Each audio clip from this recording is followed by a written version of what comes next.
ਵਾਹਿਗੁਰੂ जी का खालसा वाहिगुरू जी की फतेह। मैं अमरवीर सिंह अज दे प्रोग्राम च आप सब दर्शकों का स्वागत करदा।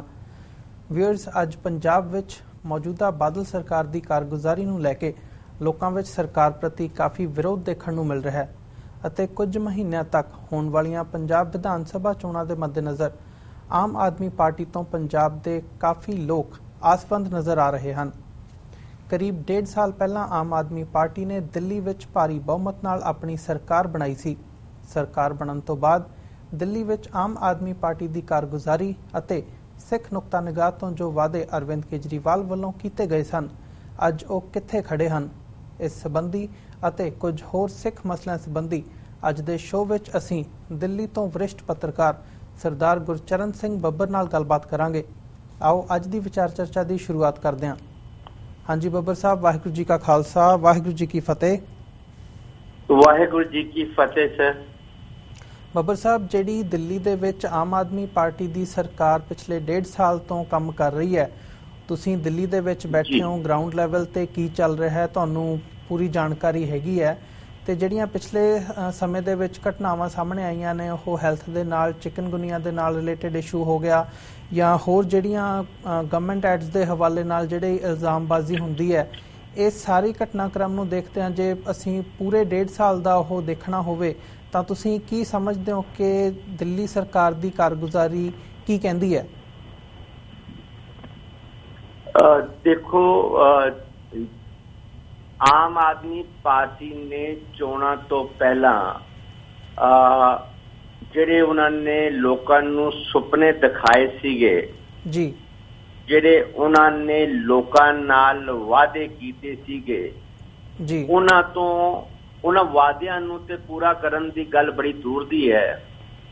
ਦਿੱਲੀ ਦੇ ਵਿੱਚ ਇੱਕ ਜਦ ਦੇ ਆਮ ਆਦਮੀ ਪਾਰਟੀ ਆਈ ਆ, ਇਹ ਇੱਕ ਬੜਾ ਵੱਡਾ ਤਣਾਅ ਦਾ ਦੌਰ ਚੱਲ ਰਿਹਾ ਜੀ, ਲੜਾਈ ਝਗੜਿਆਂ ਦਾ ਦੌਰ ਚੱਲ ਰਿਹਾ, ਮੁਕੱਦਮੇਬਾਜ਼ੀ, ਥਾਣੇ, ਅਰੈਸਟ, ਕੋਰਟਾਂ, ਕਚਹਿਰੀਆਂ ਦਾ ਦੌਰ ਚੱਲ ਰਿਹਾ ਜੀ। ਔਰ ਹਰ ਦਿਨ ਝਗੜਾ ਸਰਕਾਰ ਦਾ ਜਿਹੜਾ ਕਿਸੇ ਨਾ ਕਿਸੇ ਤਰੀਕੇ ਨਾਲ ਸੈਂਟਰਲ ਗਵਰਨਮੈਂਟ ਨਾਲ, ਕਾਂਗਰਸ ਨਾਲ, ਬੀਜੇਪੀ ਨਾਲ, ਇਹਨਾਂ ਸਾਰੀਆਂ ਪਾਰਟੀਆਂ ਨਾਲ ਲਗਾਤਾਰ ਚੱਲ ਰਿਹਾ ਜੀ। ਲਗਭਗ 15-16 MLA ਜਿਹੜੇ ਨੇ ਉਹਨਾਂ ਤੇ ਕ੍ਰਿਮੀਨਲ ਮੁਕੱਦਮੇ ਦਰਜ ਨੇ ਹੋ ਗਏ ਨੇ ਔਰ ਲਗਭਗ 6-7 ਬੰਦੇ ਜੇਲਾਂ ਵਿੱਚ ਜਾ ਚੁੱਕੇ ਨੇ ਜੀ। ਜਿਹੜਾ ਲੋਕਾਂ ਨੂੰ ਬੜੀਆਂ ਉਮੀਦਾਂ ਸੀਗੀਆਂ, ਜਿਹੜਾ ਲੋਕਾਂ ਨੂੰ ਬੜਾ ਸੀਗਾ ਕਿ ਰਾਜਨੀਤੀ ਬਦਲੇਗੀ ਔਰ ਇਹ ਲੋਕ ਕੁਝ ਹੋਰ ਤਰ੍ਹਾਂ ਨੇ, ਇਹ ਲੋਕ ਕੁਝ ਅਲੱਗ ਤਰ੍ਹਾਂ ਨੇ, ਉਹ ਗੱਲ ਹਾਲੇ ਤੱਕ ਸਾਹਮਣੇ ਨਹੀਂ ਆਈ ਜੀ।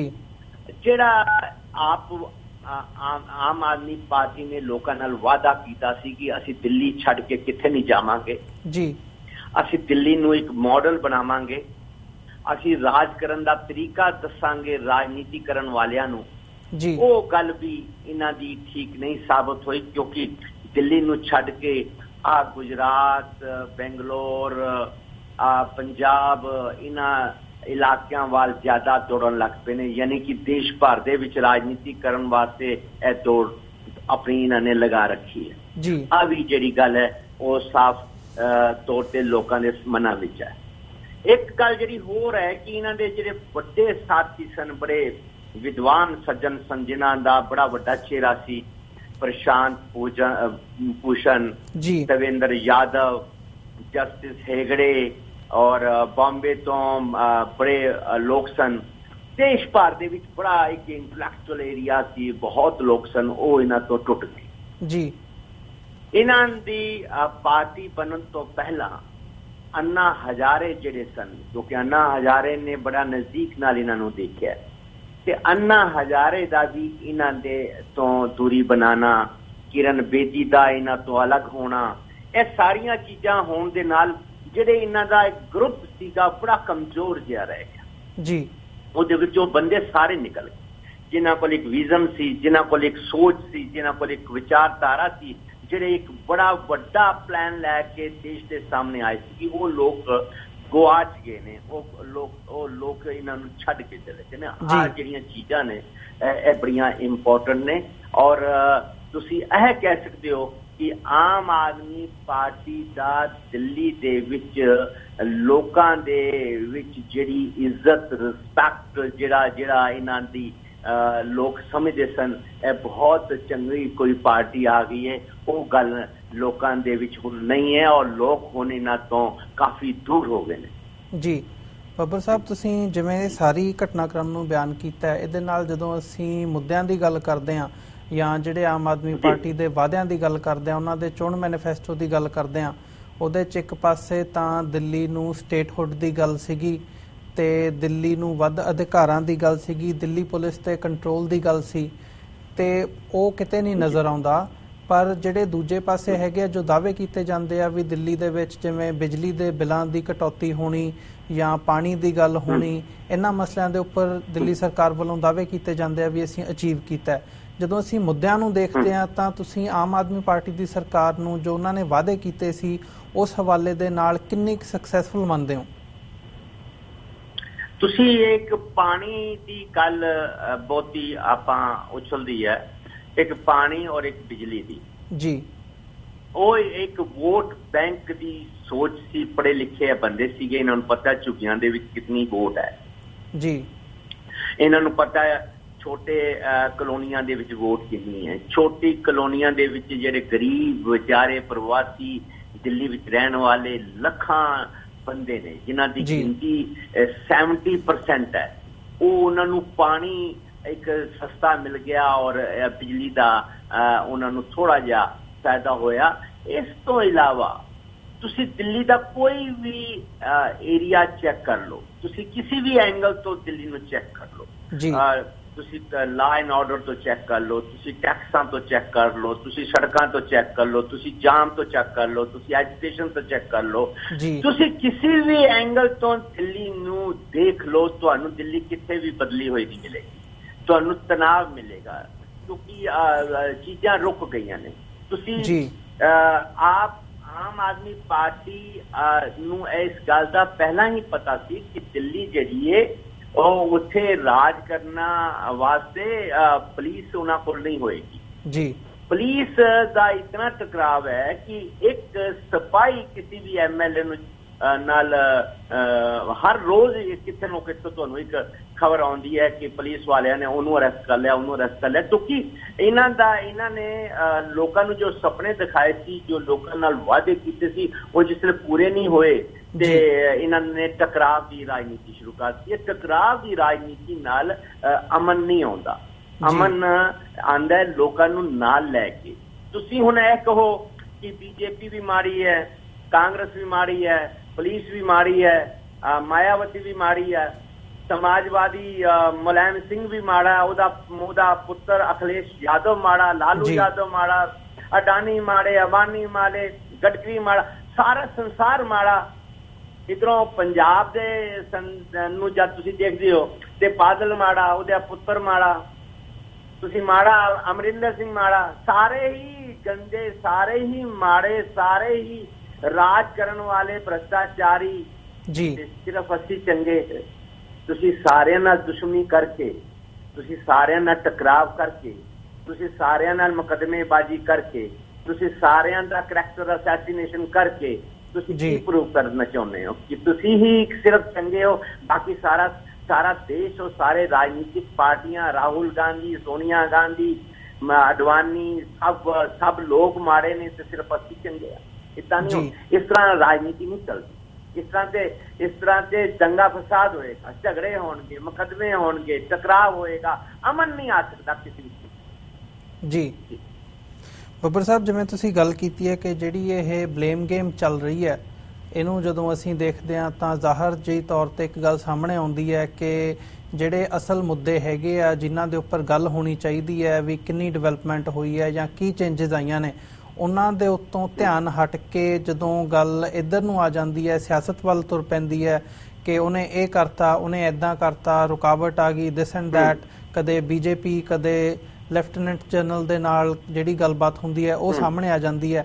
ਜਦੋਂ ਇਹੀ ਸਭ ਤੁਸੀਂ ਪੰਜਾਬ ਦੇ ਹਵਾਲੇ ਨਾਲ ਦੇਖਦੇ ਹੋ ਕਿ ਜਿਵੇਂ ਹੁਣ ਆਮ ਆਦਮੀ ਪਾਰਟੀ ਨੇ ਆਪਣੇ 2 ਮੈਨੀਫੈਸਟੋ ਜਾਰੀ ਕੀਤੇ ਨੇ ਤੇ ਜੋ ਉਹਦੇ ਵਿੱਚ ਵਾਅਦੇ ਕੀਤੇ ਨੇ, ਕਿਸਾਨਾਂ ਦੇ ਨਾਲ ਵਾਅਦੇ ਕੀਤੇ ਨੇ, ਤੁਹਾਨੂੰ ਲੱਗਦਾ ਕਿ ਜਿਹੜੀ ਸਿਚੁਏਸ਼ਨ ਦਿੱਲੀ ਦੇ ਵਿੱਚ ਜਾਂ ਜੋ ਵੀ ਚੱਲ ਰਿਹਾ ਹੈ ਉਸ ਹਵਾਲੇ ਦੇ ਨਾਲ ਜਦੋਂ ਤੁਸੀਂ ਪੰਜਾਬ ਨੂੰ ਦੇਖਦੇ ਹੋ ਕਿ ਪੰਜਾਬ ਦੇ ਵਿੱਚ ਉਹ ਆਉਣ ਵਾਲੇ ਸਮੇਂ ਦੇ ਵਿੱਚ ਜੇ ਬਾਈ ਚਾਂਸ ਉਹਨਾਂ ਦੀ ਕੋਈ ਸਰਕਾਰ ਬਣਦੀ ਹੈ ਤਾਂ ਕੀ ਆਮ ਆਦਮੀ ਪਾਰਟੀ ਉਹ ਵਾਅਦਿਆਂ ਦੇ ਉੱਪਰ ਖਰੀ ਉਤਰ ਸਕੂਗੀ?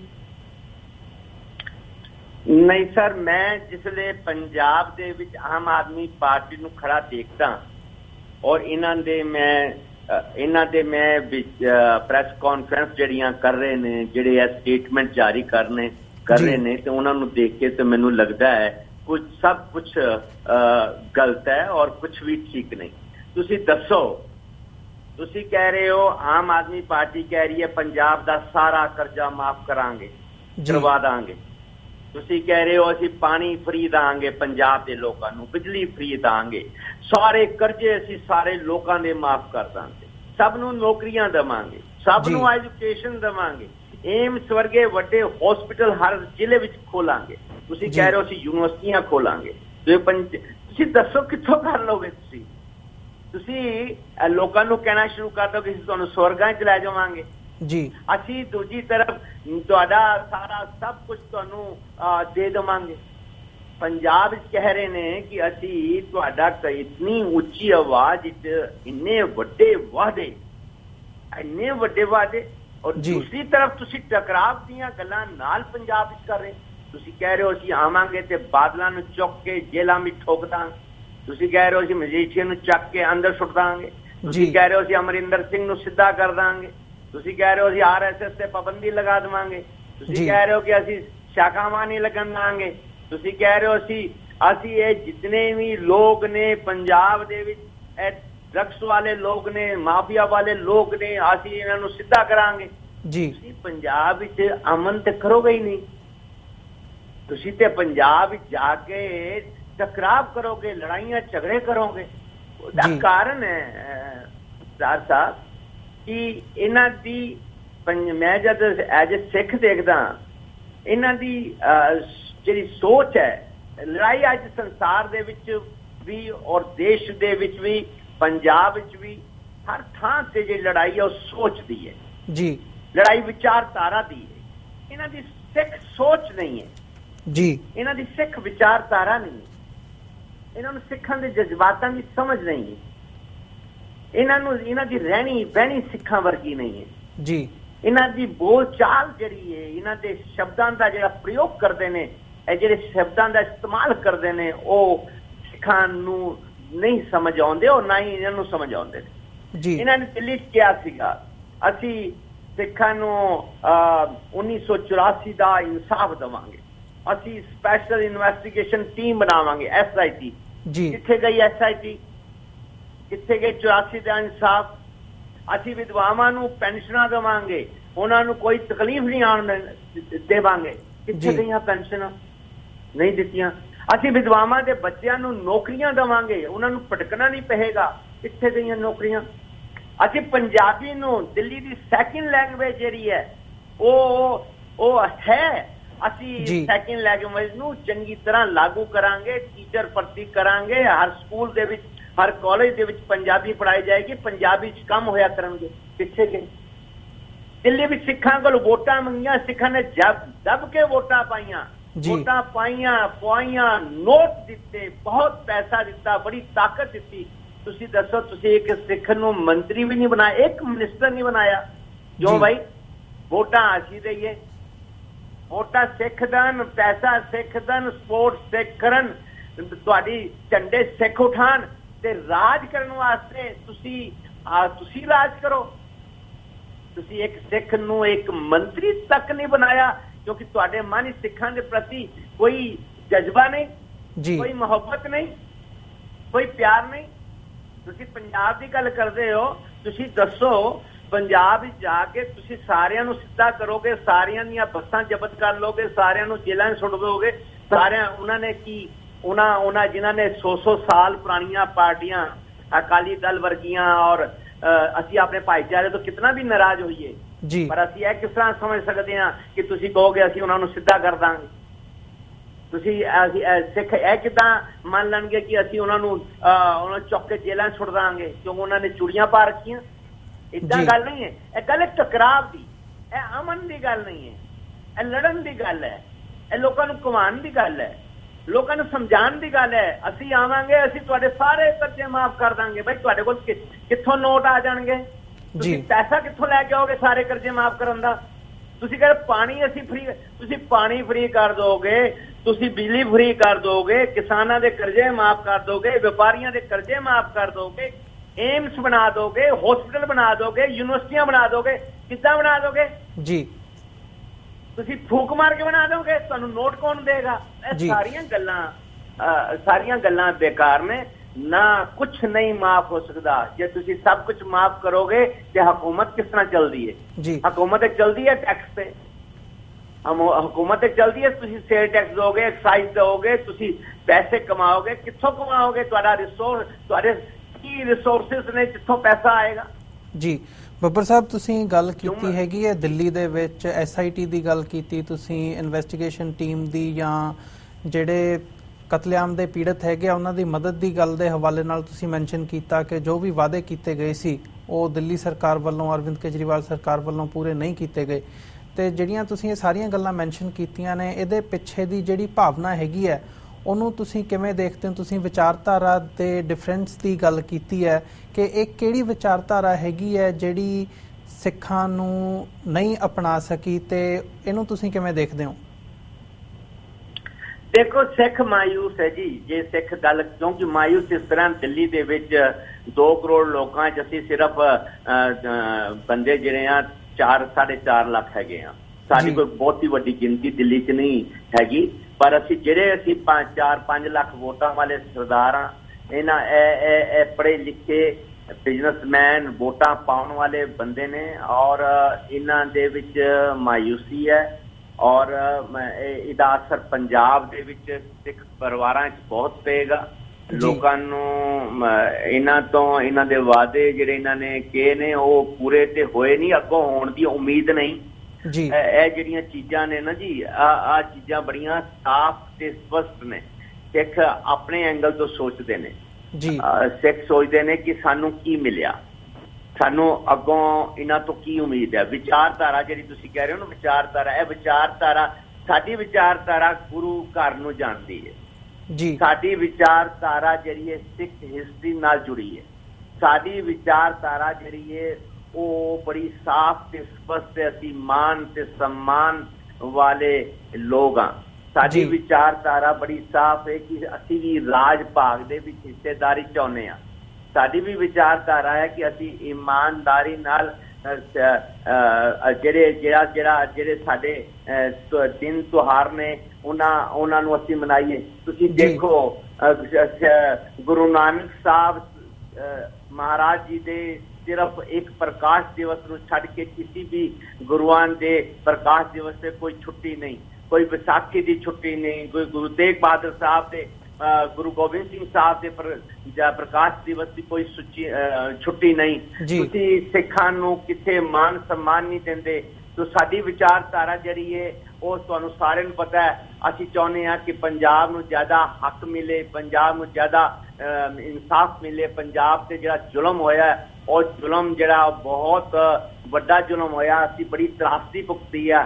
असीं दिल्ली दे विच विकम रहे हां, साडा बड़ा अपमान होया, साडी बड़ी इंसल्ट होई है। असीं बड़ा कुछ साडे मनां विच है जो इन्हां दे मनां च नहीं हैगा, जो इन्हां दी चाल विच नहीं हैगा। जेड़े जिन्हां बंदियां नूं गुरु घर दी चौखट ते जाना आना बोलना रहनी बहनी सहनी सब इन्हां दी साडे तो अलग है।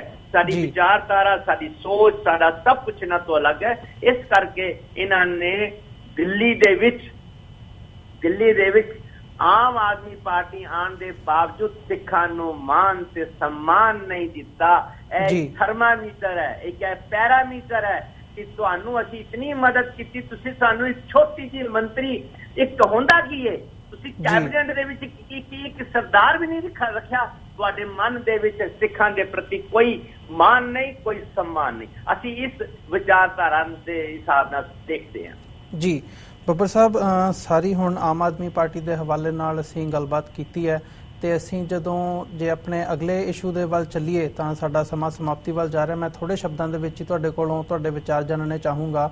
ਜਿਹੜਾ ਹਰਿਦੁਆਰ ਦੇ ਵਿੱਚ ਉੱਤਰਾਖੰਡ ਦੇ ਵਿੱਚ ਨਾਨਕਵਾੜਾ ਗੁਰਦੁਆਰਾ ਸਾਹਿਬ ਦਾ ਜੋ ਇਸ਼ੂ ਸਾਹਮਣੇ ਆਇਆ ਕਿ ਉੱਥੋਂ ਦੀ ਜਿਹੜੀ ਕਮੇਟੀ ਦੇ ਵਿੱਚ ਕਾਂਗਰਸ ਤੇ ਬੀਜੇਪੀ ਦੀ ਆਪਸੀ ਰੰਜਿਸ਼ ਤੇ ਟਸਲ ਦੇ ਵਿਚਾਲੇ ਚੱਲਦਿਆਂ ਜਿਹੜੀ ਉੱਥੋਂ ਦੀ ਜ਼ਮੀਨ ਵੇਚੀ ਗਈ ਹੈ ਤੇ ਤੁਸੀਂ ਉੱਥੇ ਪਹਿਲਾਂ ਵੀ ਗੁਰਦੁਆਰਾ ਗਿਆਨ ਗੋਦੜੀ ਦੇ ਹਵਾਲੇ ਨਾਲ ਵੀ ਡੈਲੀਗੇਸ਼ਨ ਵਗੈਰਾ ਲੈ ਕੇ ਜਾਂਦੇ ਰਹੇ ਹੋ ਕਿ ਉਹ ਜ਼ਮੀਨ ਸਿੱਖਾਂ ਨੂੰ ਵਾਪਸ ਦਿੱਤੀ ਜਾਵੇ ਤੇ ਉੱਥੇ ਗੁਰਦੁਆਰਾ ਬਿਲਡ ਕੀਤਾ ਜਾਵੇ, ਤੇ ਉਹਦੇ ਉਲਟ ਇਹ ਇੱਕ ਦੂਜੀ ਘਟਨਾ ਹੁਣ ਸਾਹਮਣੇ ਆਉਂਦੀ ਹੈ। ਇਹਨੂੰ ਤੁਸੀਂ ਕਿਵੇਂ ਦੇਖਦੇ ਹੋ? ਜੀ ਦੇਖੋ, ਮੈਂ ਤੇ ਬਹੁਤ ਹੈਰਾਨ ਹਾਂ ਅਮਰਵੀਰ ਜੀ, ਮੈਂ ਬਹੁਤ ਹੈਰਾਨ ਹਾਂ ਕਿ ਸਿੱਖ ਕੌਮ ਦੀਆਂ ਵੱਡੀਆਂ ਧਾਰਮਿਕ ਸੰਸਥਾਵਾਂ ਤੋਂ, ਸਿੱਖ ਲੀਡਰਾਂ ਤੋਂ, ਧਾਰਮਿਕ ਲੀਡਰਾਂ ਤੋਂ, ਦੇਸ਼ ਭਰ ਦੇ ਸਿੱਖਾਂ ਤੋਂ, ਉੱਤਰਾਖੰਡ ਦੇ ਸਿੱਖਾਂ ਤੋਂ ਜੀ ਨਾਨਕਵਾੜਾ ਬਾਬਾ ਜੀ ਦੀ ਪਹਿਲੀ ਉਦਾਸੀ ਦਾ ਸਥਾਨ ਸੀ। ਇਹ ਸਥਾਨ ਤੇ ਬਾਬਾ ਜੀ ਦੀ ਇੱਕ ਪੁਰਾਤਨ ਮੂਰਤੀ ਵੀ ਲਗਾ ਰੱਖੀ ਹੈ, ਜੇ ਤੁਸੀਂ ਦੇਖੋ ਤਾਂ ਨਾਨਕਵਾੜਾ ਜਿਹੜਾ ਹੈ ਉਹ ਹਿਸਟਰੀ ਦੇ ਵਿੱਚ ਵੀ, ਕਿਤਾਬਾਂ ਦੇ ਵਿੱਚ ਵੀ ਨਾਨਕਵਾੜਾ ਦੀ ਬੜਾ ਜ਼ਿਕਰ ਹੈ।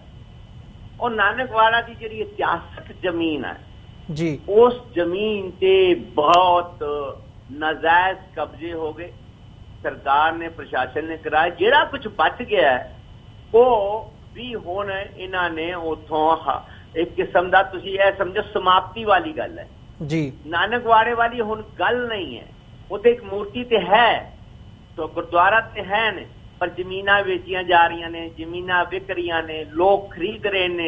कोई श्रोमणी कमेटी की दखल नहीं, कोई दिल्ली गुरुद्वारा प्रबंधक कमेटी की दखल नहीं, कोई सिख लीडर नहीं जानता, कोई जाके पता नहीं करते कि कौम दियां इंपोर्टेंट चीज़ां जड़ियां ने लोग खो के ले जा रहे ने, कोई असीं इनू रोकण की कोशिश करिए।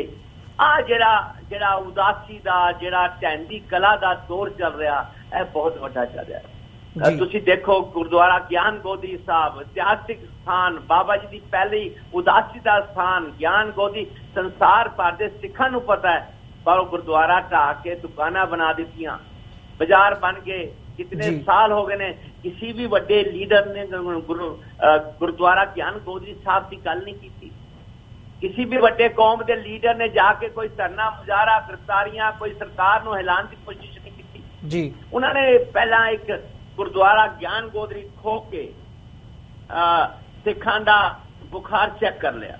ਉਹਨਾਂ ਨੇ ਕਿਹਾ ਇੱਥੇ ਤੇ ਕੋਈ ਬੋਲਿਆ ਨਹੀਂ, ਚਲੋ ਹੁਣ ਨਾਨਕਵਾੜੇ ਨੂੰ ਵੀ ਘੇਰ ਲਈਏ। ਹੁਣ ਐਸਾ ਸਾਹਿਬ ਸ਼੍ਰੀ ਗੁਰੂ ਨਾਨਕ ਦੇਵ ਮਹਾਰਾਜ ਦੀਆਂ ਇਤਿਹਾਸਕ ਥਾਵਾਂ ਜਿਹੜੀਆਂ ਉੱਤਰਾਖੰਡ ਦੇ ਵਿੱਚ ਨੇ, ਉਹਨਾਂ ਤੇ ਕਬਜ਼ੇ ਲਗਭਗ ਹੋ ਗਏ ਨੇ।